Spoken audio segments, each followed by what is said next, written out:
میرے شوہر اعلیٰ عہدے پر تھے اور ان کی مجھ سے محبت کی شادی تھی۔ وہ مجھے بے حد چاہتے تھے اور میں خود کو دنیا کی خوش نصیب لڑکی سمجھتی تھی۔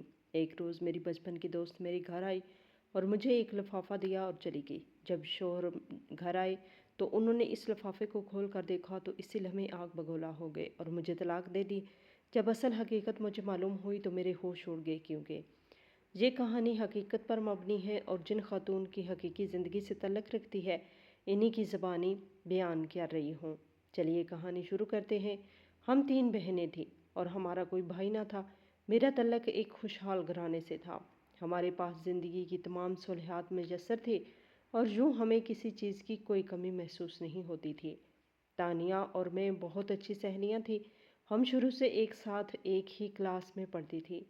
ہم اپنی ہر بات ایک دوسرے سے شیئر کیا کرتی تھی۔ یوں کہنا چاہیے کہ وہ میری سب سے بہترین دوست تھی۔ ہم دونوں ایک دوسرے پر بے حد بھروسہ کرتی تھی۔ تانیہ لوگ بھی کافی خوشحال تھے۔ ہمارے گھر بھی آس پاس ہی تھے، لہٰذا ہم یوں بھی ایک دوسرے کے گھر آتی جاتی رہتی تھی۔ بچپن میں تانیہ کے بھائی خرم بھی ہمارے ساتھ کھیلا کرتا تھا۔ تانیہ کا ایک چچا راولپنڈی میں رہتے تھے۔ وہ کبھی کبھار جب ان کے گھر آتے تو اس کا چچا کا بیٹا ولید بھی ہمارے ساتھ کھیل میں شامل ہو جایا کرتا تھا۔ بچپن معصوم ہوتا ہے، کسی پر کوئی روک ٹوک نہیں ہوتی۔ رفتہ رفتہ تانیہ کے چچا لوگوں نے ان کے گھر آنا بہت کم کر دیا اور اگر کبھی کبھار آ بھی جاتے تو ولید کم ہی آتا۔ یوں میں نے ایک عرصے تک اس کی شکل نہ دیکھی۔ بچپن بیت گیا اور ہم جوانی کی دہلیز میں داخل ہو گئے۔ میں اور تانیہ اب بھی گہری سہیلیاں تھیں اور اب کالج جاتی تھی۔ انہی ہی دنوں تانیہ کے بڑے بھائی کی شادی مقرر ہو گئی۔ وہ مجھے خاص طور پر کارڈ دینے ہمارے گھر آئی، جبکہ آنٹی لوگ میرے والدین کو پہلے ہی مدعو کر چکے تھے۔ یوں میں مقررہ دن اپنی بہنوں اور والدین کے ساتھ ان کے گھر گئی۔ ان کی شادی میں اس کے چچا لوگ اور ولید بھی آیا تھا۔ ولید کو میں نے ایک لمبے عرصے کے بعد دیکھا تھا۔ وہ جوان ہو کر پہلے سے بھی زیادہ خوبصورت، یوں کہنا چاہیے کہ وہ مردانہ وجاہت کا مکمل نمونہ تھا۔ چاہے بچپن میں ہم ساتھ کھیلتے رہے تھے، مگر آج تک مجھے کبھی بھی ولید سے ملنے کی کوئی خاص جستجو نہ ہوئی تھی، کیونکہ وہ بچپن تھا اور بچپن میں ہم بہت سے بچوں کے ساتھ کھیلتے ہی ہیں اور اس کی ذات بھی میرے لیے بس اتنی ہی معنی رکھتی تھی۔ لیکن آج اسے دیکھ کر نہ جانے کیوں میرا دل زور سے دھڑک اٹھا تھا۔ اس نے بھی ایک نظر میری جانب دیکھا تھا اور شاید وہ بھی مجھے پہچان گیا تھا۔ شادی کی تقریب شروع ہو گئی۔ ایک بار جب وہ تانیہ کے پاس کسی کام سے آیا تو تانیہ نے اسے میری جانب اشارہ کرتے ہوئے بتایا کہ ولید یہ عائشہ ہے، یاد ہے نا تمہیں، جب ہم بچپن میں ساتھ کھیلا کرتے تھے۔ اس نے ایک نظر اٹھا کر مجھے دیکھا اور پھر کہنے لگا، ہاں میں نے پہچان لیا ہے۔ اس کے بعد میں نے محسوس کیا کہ پوری شادی میں اس کی نگاہیں بار بار میرے چہرے کا تعاقب کر رہی تھی، جس سے مجھے بھی ایک خوشگوار سا احساس ہو رہا تھا۔ شادی کے بعد بھی جیسے میرا دل کسی کام میں نہ لگتا تھا، رہ رہ کر ولید کا خیال آتا اور دل چاہتا کاش اس سے پھر ملاقات ہو جائے۔ شادی کے 1 ماہ بعد ایک روز تانیہ نے مجھے کالج میں بتایا کہ اس کے چچا لوگ میں ہمارے شہر منتقل ہو رہے ہیں اور وہ لوگ ہم سے اگلی کالونی میں بنگلہ خرید رہے ہیں۔ سودا چل رہا ہے، امید ہے کچھ ہی دنوں میں بات بن جائے گی۔ یہ خبر سن کر میں نے اس کے سامنے تو کچھ ظاہر نہ کیا، لیکن اندر ہی اندر میرا دل جیسے کھل اٹھا تھا۔ کچھ ماہ بعد ولید لوگ شفٹ ہو گئے اور وہ اکثر شام کو تانیہ کے گھر آنے لگا۔ اس کی تو بچپن سے ہی تانیہ کے بھائی خرم سے بہت بنتی تھی۔ اب بھی وہ اس کے پاس آ کر بیٹھ جاتا۔ ہماری رہائش گاہ تانیہ کے گھر سے 4 قدم پر تھی۔ میں بھی اکثر ان کے گھر جاتی رہتی تھی۔ میرے گھر والوں کو بھی میرے ان کے گھر جانے سے کوئی مسئلہ نہیں تھا، کیونکہ میرے والدین کے بھی تانیہ کے والدین سے اچھے مراسم تھے۔ شام کو ولید بھی ان کے گھر پر آیا ہوتا۔ اسے ٹینس کھیلنے کا بہت شوق تھا۔ وہ کبھی خرم اور کبھی تانیہ کے ساتھ کھیل رہا ہوتا۔ میں انہیں کھیلتے دیکھتی رہتی۔ مجھے اس کھیل سے کوئی دلچسپی نہ تھی اور نہ مجھے کھیلنا آتا تھا۔ تبھی جب وہ لوگ کھیل رہے ہوتے تو تینوں میں سے ایک جو فارغ ہوتا میری جانب لگی کرسیوں کی طرف آ جاتا۔ یوں میری کچھ ہی ملاقاتوں میں ولید سے دوستی ہو گئی۔ جب کبھی خرم اور تانیہ کھیل میں مہو ہوتے، ولید اور میں لان میں پڑی کرسیوں پر بیٹھ کر باتیں کرنے لگتے۔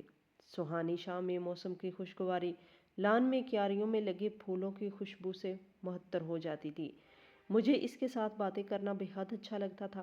وہ بھی جیسے میرا منتظر ہوتا، مجھے دیکھتے ہی بہانے بہانے سے کھیل چھوڑ کر میری طرف آ کر بیٹھنے کی کوشش کرتا۔ خرم کچھ لاپرواہ سا لڑکا تھا، لہٰذا اس نے اس معاملے کو سنجیدگی سے نہ لیا، مگر تانیہ اس بارے میں سوچے بغیر نہ رہ سکی۔ اس کی نگاہوں نے بھانپ لیا تھا کہ ہمارا اس محبت سے باتیں کرنا خالی از الف نہیں، لیکن اس کا شک بھی درست تھا۔ بے شک ہم اپنی آئندہ زندگی کے بارے میں خوبصورت خواب دیکھنے لگے تھے۔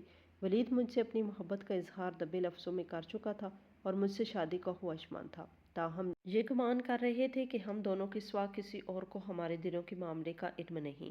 ابھی تک تو ہم نے اپنی طرف سے تانیہ اور خرم کو تو ہوا بھی نہیں لگنے دی تھی۔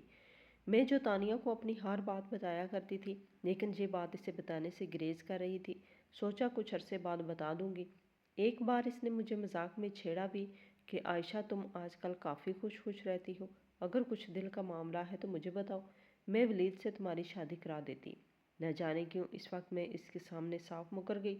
اس کی وجہ یہ بھی تھی کہ ولید مجھ سے کہتے تھے کہ ابھی کسی کو کچھ مت بتانا، لوگوں کی نظر بھی لگ جاتی ہے، اور میرے لیے تو جیسے اب ولید کی بات ہی اہمیت رکھتی تھی۔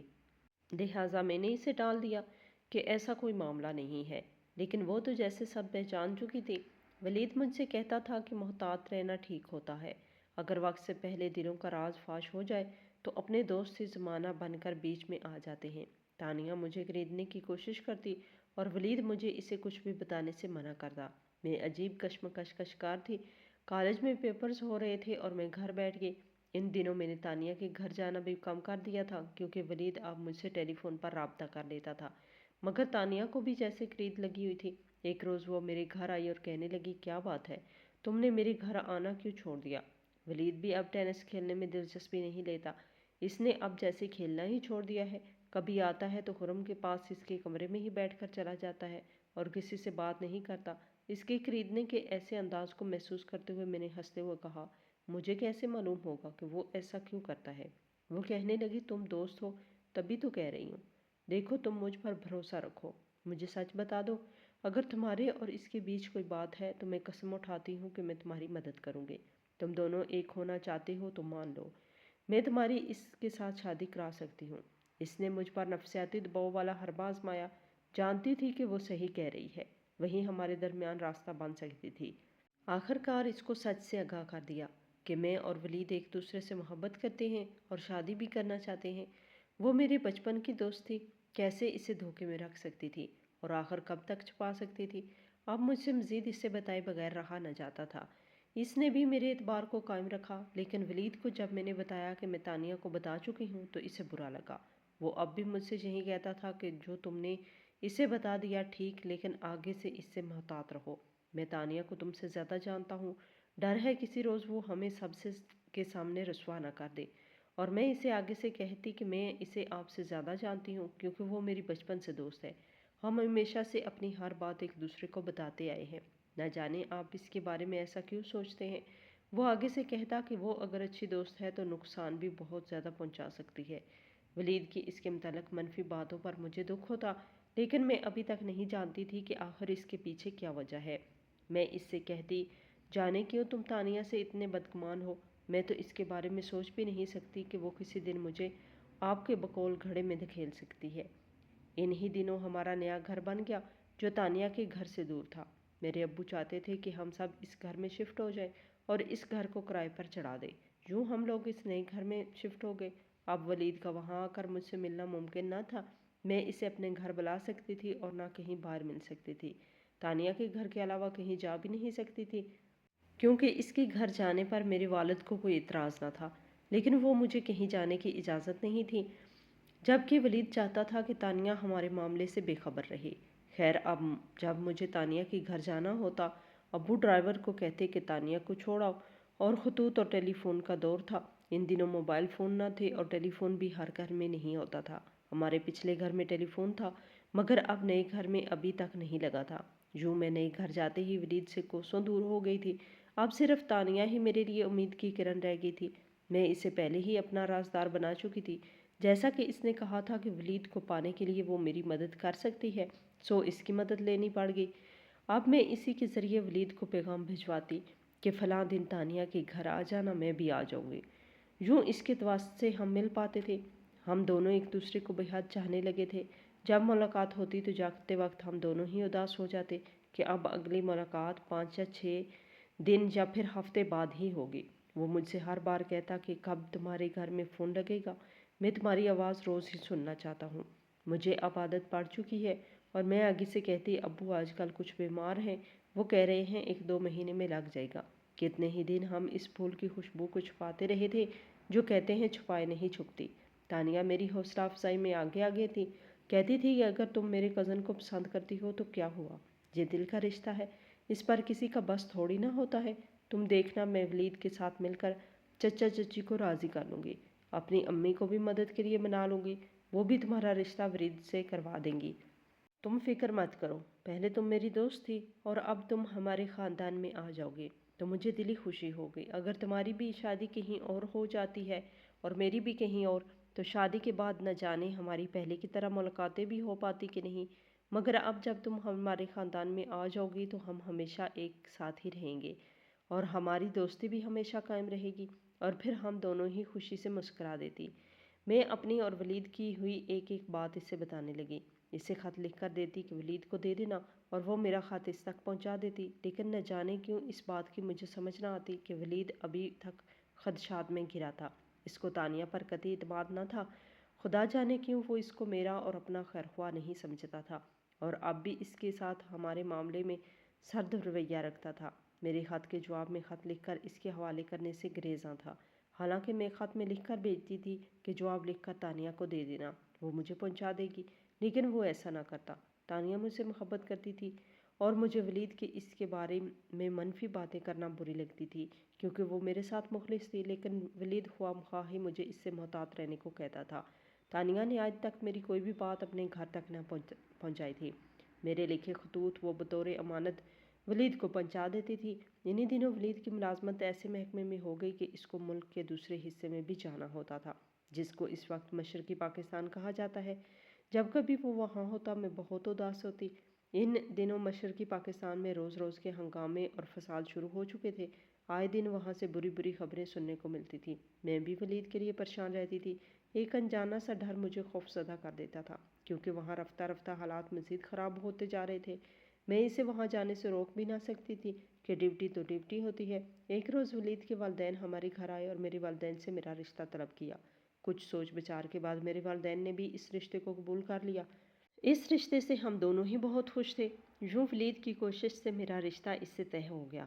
میں ان دنوں بہت خوش تھی کہ اب ہم بہت جلد ایک ہونے جا رہے ہیں۔ اس کے والدین کا ارادہ تھا کہ 4 ماہ بعد شادی کریں گے۔ ابھی چونکہ ولید 2-3 ماہ تو مشرقی پاکستان سے نہیں آ سکتا تھا، لہٰذا 3-4 ماہ بعد ہی شادی ممکن تھی۔ البتہ ابھی تک فائنل بات نہ ہوئی تھی کہ یہ مجھے ولید سے ہی پتہ چلا تھا کہ اس کے والدین کا یہی ارادہ ہے۔ شومِ قسمت کہ انہی دنوں جب کہ ولید مشرقی پاکستان میں تھے، حالات اتنے خراب ہو گئے کہ 2 ماہ بعد ملک دولخت ہو گیا۔ ولید بھی اپنے بہت سارے ساتھیوں کے ساتھ وہیں قید ہو گئے۔ جب میں نے ابو سے یہ خبر سنی تو میری حالت غیر ہو گئی۔ جان کنی کا سا عالم تھا، دل بیٹھا جاتا تھا کیونکہ وہ اب پڑوسی ملک میں قید میں تھا۔ سمجھ میں نہیں آ رہا تھا کہ قیدیوں کے ساتھ کیا ہوگا، وہ وطن واپس بھی آ سکیں گے کہ یا نہیں۔ دل میں طرح طرح کے خیال آتے کہ نہ جانے وہ اس کے ساتھ کیسا سلوک کریں، نہ جانے وہ اسے کتنی تکلیف دیں، اور یہ سوچے میرے جسم سے میرا لہو نچوڑنے لگتی تھی۔ ولید کے ساتھ میرا رشتہ میرے والدین کے درمیان میری بات چیت کی حد تک طے ہوا تھا۔ کوئی منگنی وغیرہ کی رسم نہیں ہوئی تھی۔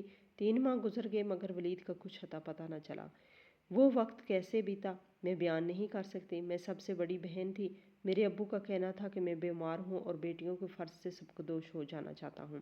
ایسے انسان کا انتظار کرنا کہ جس کا کوئی پتہ ہی نہیں کہ وہ کتنے ماہ یا کتنے سالوں بعد آئے گا، یا آئے گا بھی یا نہیں، اب بے سود ہے۔ لہٰذا اس صورتحال کو دیکھتے ہوئے میرے والدین کو پھر سے میرے رشتے کی فکر لاحق ہو گئی اور وہ کسی اور اچھے رشتے کی تلاش میں مصروف ہو گئے۔ اس وجہ سے میں اب اور بھی زیادہ پریشان رہنے لگی تھی۔ میں ولید کے علاوہ کسی اور کی نہ ہونا چاہتی تھی۔ مایوسی کے ان دنوں میں ایک تانیہ ہی تھی جو میرے گھر آتی رہتی اور مجھے دلاسا دیتی تھی، امید دلاتی اور کہتی کہ حوصلہ رکھو، انشاءاللہ کسی نہ کسی دن کوئی اچھا فیصلہ ہو جائے گا اور دیکھنا ولید خیریت سے لوٹ آئے گا، بس دعا کرتی رہا کرو۔ ہمارا کام تو بس دعا کرنا ہے اور اچھی امید کو دل میں راسخ کرنا ہے کہ نا امیدی گناہ ہے۔ ان کے اس الفاظ سے مجھے جینے کی امید اور سہارا ملتا تھا۔ سوچتی اگر تانیہ جیسی دوست نہ ہوتی تو میں تو مر ہی جاتی۔ والدین نے کچھ اچھے رشتے تلاش بھی کیے، مجھ سے رضا پوچھی، لیکن میں کوئی جواب نہ دیتی، آگے سے آنسو بہاتی رہتی اور آخر کار انکار کر دیتی۔ ولید نے میرا رشتہ تانیہ کے والدین کے واسطے ہی اسے بھیجا تھا۔ ابھی تک میری والدین کو یہ معلوم نہ تھا کہ میں اور ولید ایک دوسرے سے محبت کرتے ہیں۔ ان کی نظر میں یہی تھا کہ تانیہ کی والدہ نے یہ رشتہ کروایا ہے اور انہوں نے بھی ان کے بھروسے پر یہ رشتہ کیا تھا، اور ویسے بھی ولید ہزاروں میں ایک تھا۔ والدین کو ایسے رشتے چاہتے ہیں۔ اب وہ میرے انکار کرنے پر مجھے سمجھاتے، وجہ پوچھتے کہ تم کیوں انکار کر دیتی ہو، مگر میں ایک لفظ نہ کہہ پاتی کہ منہ پر تو تالے پڑ گئے ہوئے تھے۔ تانیہ کے سوا دنیا میں کوئی ہمدرد نظر نہ آتا، ایک وہی تھی جو میرا دکھ سمجھتی تھی، جبکہ ولید کی طرف سے کوئی خیر خبر نہ آ رہی تھی۔ سب کچھ اندھیرے میں تھا۔ والدین بار بار انکار کی وجہ پوچھتے اور میں گونگی بن جاتی، کوئی فیصلہ نہ کر پا رہی تھی۔ اس لامتناہی مدت کا بھی علم نہ تھا کہ کب ولید لوٹ سکے گا، بس اندھیرے میں امید کا دیا جلائی بیٹھی تھی۔ ایک روز جب وہ ہمارے گھر آئی تو بے حد اداس تھی۔ اس کا افسردہ چہرہ دیکھ کر میرا دل بیٹھ گیا۔ جب اس نے میرے ایک دو سوالوں پر کوئی جواب نہ دیا تو مجھے اور فکر ستانے لگی۔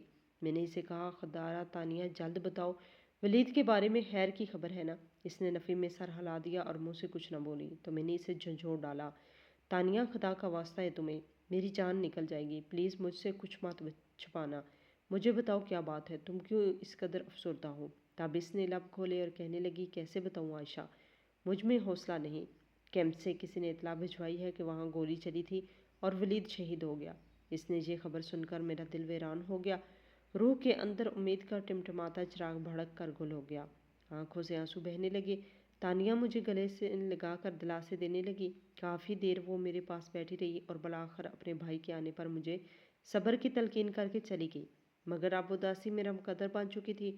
وہ ہر دوسرے تیسرے دن آ کر میری دلجوئی کرتی رہتی، مگر مجھے صبر نہ آتا۔ میں بیمار پڑ گئی۔ ایسے ہی کچھ دن گزرنے لگے۔ جب کچھ بہتر ہوئی تو اداسی اور بے چینی جان نہ چھوڑتی۔ میں نے امی سے کہہ رکھا تھا کہ مجھے کبھی شادی نہیں کرنی ہے۔ امی میری حالت دیکھ رہی تھی۔ بالآخر انہوں نے ابو سے کہا، کیوں یہ اس قدر پریشان اور اداس رہتی ہے، آپ ہی اس سے پوچھئے، مجھے تو کچھ بتاتی ہی نہیں۔ والد صاحب ان دنوں بیماری سے نحیف ہو رہے تھے۔ اسی عالم ناتوانی میں میرے پاس آئے اور بولے، بیٹی، میں نے ہمیشہ تم بیٹیوں کو اپنے بیٹے اپنے لیے باعث راحت اور رحمت سمجھا، کبھی نہیں سوچا کہ تم لوگوں سے ہمیں دکھ ملے گا، لیکن اب تم ہمیں دکھ دے رہی ہو۔ میری طرف دیکھو، میں بیمار پڑا ہوں، ملازمت سے ریٹائر ہو چکا ہوں اور بھی 3 بیٹیاں تم سے چھوٹی ہیں، ان کے ہاتھ بھی پیلے کرنے ہیں۔ تمہیں اس محبت کا واسطہ جو مجھے تم سے ہے، میری مشکلات کو سمجھو اور اپنی بیجا ضد سے ان میں اضافہ مت کرو۔ تمہاری پھوپھو میری بیماری کو دیکھ کر اتنی پریشان ہوئی ہے کہ تمہارا ہاتھ مانگنے پر آمادہ ہو گئی ہے۔ وسیع اچھی ملازمت پر ہے، ان کے یہاں خوشحالی ہے، کسی شے کی کمی نہیں ہے، اور سب سے بڑی بات یہ کہ وہ میری بہن ہے، ہمارے اپنے ہیں اور سچے دل سے میرا دکھ محسوس کر سکتی ہے۔ وسیع کا رشتہ میں نے قبول کر لیا ہے، اب تم مجھے انکار مت کرنا بیٹی۔ امی نے بھی کہا، عائشہ، باپ کی لاچاری کی طرف دیکھو، جو تم سے التجا کر رہے ہیں، کیوں ایسی ضد پکڑ لی ہے تم نے؟ آخر ہر لڑکی کو اپنے گھر کا ہونا ہوتا ہے، مان جاؤ اور اپنی بہنوں کی عمروں کو برباد نہ کرو۔ ہماری محبت کی طرف دیکھو کہ کتنے پیار سے تم تینوں پروان چڑھایا ہے۔ آخر کیوں تم ہر رشتے سے انکار کیے جاتی ہو؟ ماں باپ کی منت سے میں نے ہار مان لی اور ان کے حکم پر سر جھکا لیا۔ والدین نے میری شادی کی تاریخ رکھ دی اور گھر میں شادی کی تیاریاں ہونے لگی، مگر میں جیسے مردہ دل تھی، مجھے کوئی سکون نہ تھا، دل ویران تھا، کوئی فرق نہیں پڑ رہا تھا کہ گھر میں کیا ہو رہا ہے یا میری شادی ہونے والی ہے۔ وقت مقررہ پر میں وسیع کی ڈولی میں بٹھا دی گئی۔ شادی کے بعد بھی میرا دل کچھ عرصہ تو بجھا ہی رہا۔ وسیع بہت اچھے شوہر ثابت ہوئے تھے، وہ میرا بے حد خیال رکھتے اور ہر خوشی دینے کی کوشش کرتے کہ جو ایک بیوی کی خواہش ہوتی ہے۔ ان کی محبت پا کر میں بھی جیسے مایوسیوں سے باہر آنے لگی۔ میرے دل میں ولید کا خیال آنا بھی کچھ کم ہو گیا۔ میں نے اپنی قسمت کا لکھا سمجھ کر حالات سے سمجھوتا کرنے کی ٹھان لی اور وسیع کو پورے دل سے شوہر کے روپ میں قبول کر لیا کہ اب کسی ایسے انسان کی یادوں کے ساتھ کیا جینا کہ جو اب اس دنیا میں موجود نہ ہو، جس کے بارے میں سوچ کر مجھے صرف تکلیف ہی مل سکتی تھی، اور دوسری طرف اب شوہر کے روپ میں میرے روبرو ایک ایسا شخص تھا جو مجھ سے بے پناہ چاہتا تھا۔ لہٰذا میں بھی اس کا محبت کا جواب محبت سے دینے لگی۔ میں اپنی زندگی سے پوری طرح مطمئن ہو گئی۔ ایک روز میں اچانک تانیہ سے ملنے ان کے گھر گئی تو ولید کو خرم کے پاس دیکھ کر جیسے میرے پیروں سے زمین نکل گئی۔ مجھے اپنی آنکھوں پر یقین نہ آ رہا تھا، میری آنکھوں سے آنسو بہنے لگے۔ تانیہ میری حالت دیکھ کر کہنے لگی، تمہاری شادی ہونے کے 3 ماہ بعد ولید دشمن کی قید سے رہا ہو کر آ گیا تھا۔ اس نے تم سے رابطے کی کوشش بھی کی لیکن نہ ہو سکا۔ یہاں آ کر اسے معلوم ہو گیا تھا کہ تمہاری شادی ہو چکی ہے، تو بس یہ پھر کیا کر سکتا تھا؟ جب خرم کسی وجہ سے اٹھ کر دوسرے کمرے میں گیا تو ولید اس طرف آ گیا جہاں میں اور تانیہ بیٹھی تھی۔ اس نے مجھے بے وفا کہا، مورد الزام ٹھہرایا، کہنے لگا مجھے گئے عرصہ ہی کتنا ہوا تھا، اتنے سے عرصے میں تم نے وفا کا دامن چھوڑ دیا، اتنا سا انتظار بھی نہ کر سکی۔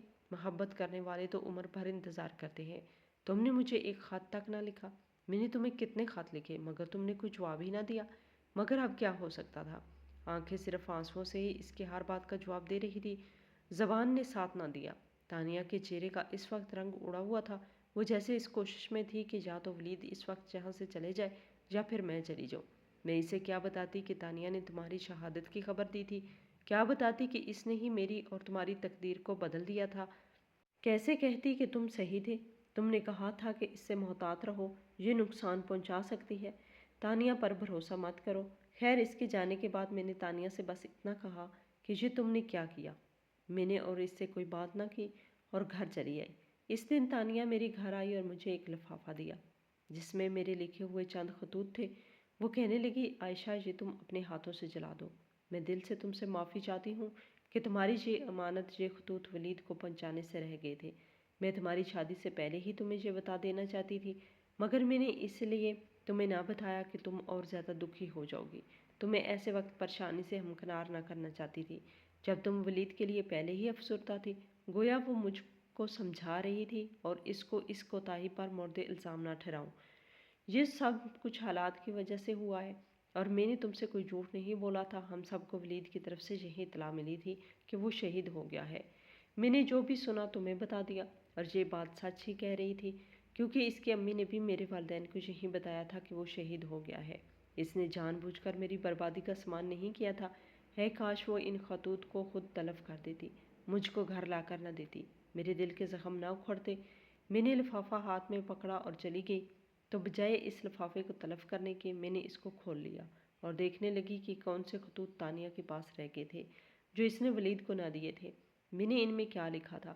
جب ایک خط کھولا تو پڑھ کر ماضی میں کھو گئی، آنسو تحریر پر ٹپک گئے، خود سے بیگانہ ہو کر سطروں پر نظریں دوڑانے لگی۔ خبر ہی نہ رہی کہ کب وسیع گھر میں آئے، کب کمرے میں داخل ہوئے۔ پتہ تب چلا جب وہ کمرے میں داخل ہو کر مجھ سے مخاطب ہو رہے تھے۔ مجھے خط پڑھتے دیکھا تو پوچھے کیا پڑھ رہی ہو۔ اچانک ان کو اپنے سامنے دیکھ کر میں گھبرا گئی اور خطوط اکٹھے کرنے لگی تاکہ جلدی سے بہانہ بنا کر چھپا دوں، مگر میرے رخساروں سے آنسو بہہ رہے تھے کہ نہ جانے میں نے کیا دیکھ لیا۔ انہوں نے کہا ادھر دکھاؤ مجھے کیا ہے اس میں۔ میں ٹالنے کی کوشش کرتی رہی مگر انہوں نے ہاتھ بڑھا کر لفافہ مجھ سے لے لیا اور میری یہ حالت کے پتھر کا بت بن کر بیٹھی رہی۔ اسے کچھ کہا گیا اور نہ ہی ہاتھ بڑھا کر ان کے ہاتھ سے خط لیا گیا۔ جوں جوں وہ تحریر پڑھتے جا رہے تھے چہرے کا رنگ مغیر ہوتا جا رہا تھا۔ وسیع تو مجھے پا کر بہت خوش تھے، شادی کے بعد لگتا تھا جیسے ان کو دنیا کی کوئی بڑی خوشی مل گئی ہو۔ مگر میں نے کیا کر دیا، میری اپنی غلطی سے ان کی خوشی لٹ گئی، ان کی پرمسرت دنیا میں بھونچال آ گیا، ان کا سکون لٹا تو میرا بھی لٹ گیا۔ اس کے بعد وہی ہوا جو ہونا تھا، انہوں نے میری باقی مائندہ زندگی کے ایک ایک لمحے پر شکوک کی بحرم فوج بٹھا دی۔ اب ہر وقت ولید کے تانے دے کر میرا کلیجہ چھلنی کرتے تھے۔ ان کو جتنی تکلیف ولید کے خیال سے ہوتی اس قدر وہ میرا جینا حرام کرتے تھے۔ میں نے وسیع کے دل سے یہ بات نکالنے کی بہت کوشش کی مگر نہ نکال سکی۔ 3 سال یوں ہی بیت گئے۔ وسیع کا یہ عالم تھا کہ نہ مجھے چھوڑ سکتے تھے اور نہ رکھ سکتے تھے، وہ میرے بغیر بھی نہ رہ سکتے تھے اور میرے قریب بھی انہیں سکون بھی نہ ملتا تھا۔ میں کئی بار میکے ناراض ہو کر آئی۔ تانیہ کی زبانی ہی ولید کو پتہ چلا کہ میں ان خطوط کی وجہ سے عذابوں میں ہوں۔ شاید وہ اس کو بھی بتا کر تکلیف دینا چاہتی تھی کیونکہ وہ بھی شاید اس سے محبت کرتی تھی جسے اس سے مجھے چھپائے رکھا تھا۔ وہ اب اسے جتانا چاہتی تھی کہ دیکھو تم نے اس کو مجھ پر ترجیح دے کر کیا کمایا ہے، تم نے مجھے رد کیا، میں بھی تمہیں ایسی اذیت دے کر رہوں گی جس کو تم عمر بھر نہ بھلا سکو گے۔ جب ولید کو میرے حالات کا علم ہوا اس نے میری امی کو فون کیا اور کہا اگر وسیع عائشہ کو نہیں رکھنا چاہتا تو بے شک طلاق دے دے، اس کو طلاق ہوگی تو آپ خوف زدہ نہ ہوں، میں اس سے شادی کر لوں گا۔ میں والدہ کو اپنا دکھ بتا چکی تھی، انہوں نے مجھے ولید کے فون سے آگاہ کیا۔ میں نے امی سے کہا اب ولید کا کبھی فون آئے تو اس کو کہنا کہ دوبارہ فون نہ کرے اور نہ ایسی امید لگائے، وسیع مجھ سے محبت کرتے ہیں، نہ وہ مجھے طلاق دیں گے اور نہ میں چاہوں گی کہ مجھ پر طلاق کا داغ لگے۔ میرے جواب سے ولید کو مایوسی ہوئی، وہ ہر حال میں مجھے اپنانا چاہتا تھا لیکن میں بھی مجبور تھی، نہیں چاہتی تھی کہ میرے والد کو میری وجہ سے تکلیف پہنچے کہ وہ اپنی بہن سے محبت کرتے تھے اور اس رشتے سے بہت خوش تھے۔ میرے انکار پر ولید بیرون ملک چلا گیا تھا۔ پھر مجھے اس کی کوئی خبر نہ ملی۔ تانیہ کی بھی شادی ہوگی، اس سے دوستی کا سلسلہ بھی ختم ہو گیا۔ کچھ عرصے یہ ادھوری زندگی ہم دونوں نے ایسے ہی گھسیٹی۔ پھر وسیع نے بھی بیرون ملک جانے کی ٹھان لی اور وہاں جا کر سال بعد انہوں نے جو تحفہ مجھے بھجوایا وہ طلاق نامہ تھا۔ وہاں سہولت سے رہائش پذیر ہونے کے لیے ان کو ایک وہاں کی نیشنل لڑکی کے ساتھ شادی کرنے کا موقع میسر آ گیا تھا۔ جب وسیع لندن جا رہے تھے میں امید سے تھی۔ میری بیٹی ان کے جانے کے بعد پیدا ہوئی، جس کو انہوں نے دیکھا اور نہ کبھی اپنی اولاد تسلیم کیا، اور میں ایک مشرقی عورت کی طرح بیٹی کو سینے سے لگائے عمر بھر ان کا انتظار ہی کرتی رہ گئی کہ مجھے چھوڑ تو دیا مگر وہ بیٹی سے ملنے ضرور آئیں گے۔ کبھی تو ان کو خیال آئے گا اپنی بچی کا، مگر ان کو خیال آیا اور نہ کبھی ملنے سے لوٹے۔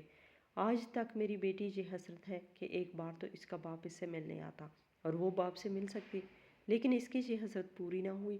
میری بیٹی کی شادی کے 2 سال بعد وسیع کا انتقال ہو گیا۔ آج میں بھی بوڑھی ہو چکی ہوں اور زندگی کے دن پورے کر رہی ہوں۔ مزید دلچسپ اور سچی کہانیوں کے لیے میرے چینل کو سبسکرائب کریں۔